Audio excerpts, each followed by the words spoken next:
விஜய் வந்து காவேரிக்கு வளகாப்பு பண்ணியிருக்காரு. சோ இது மகாநதி சீரியலுக்கு ஒரு எமோஷனலான மூமெண்ட் அமைஞ்சிருக்கு. மேலும் பிகா ஃபேன்ஸுக்கு இந்த வளகாப்பு செம்ம ட்ரீட்டா அமைஞ்சிருக்கு அப்படின்னு தான் சொல்லணும். அது மட்டும் இல்லாம மகாநதி சீரியல் இப்போ ரொம்ப ஸ்மூத்தா போயிட்டு இருக்கு. ஏன்னா பெருசா எந்த ப்ராப்ளமும் வரவே இல்ல. காவேரி வளகாப்பு ஃபங்க்ஷனும் நல்லா நடந்துட்டு இருக்கு. காவேரியோட அப்பாவோட செகண்ட் ஃபேமிலில இருந்தும் எந்த ஒரு பெரிய பிரச்சனையும் இல்லாம ரொம்ப ஸ்மூத்தா போயிட்டு இருக்கு. இன்னுமே வந்து பசுபதி என்ன பண்ணிட்டு இருக்காரு, அவரோட பிளான்னாலதான் செகண்ட் ஃபேமிலி உள்ள வந்திருக்கா அப்படின்ற டவுட் வந்து எல்லாருக்கும் இருந்துட்டு இருக்கு. சோ இந்த வளைகாப்பு ஃபங்க்ஷன்லயுமே எந்த ஒரு பிரச்சனையும் இல்லாம ஸ்மூத்தா முடிஞ்சிருக்கு.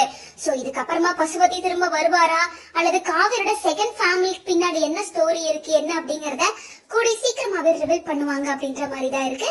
சோ இப்போ காவேரிக்கு வளைகாப்பு ஃபங்க்ஷன் முடிஞ்சிருச்சு இல்லையா, அடுத்து கண்டிப்பா கங்காவோட வளைகாப்பு ஃபங்க்ஷனை ஸ்டார்ட் பண்ணிடுவாங்க.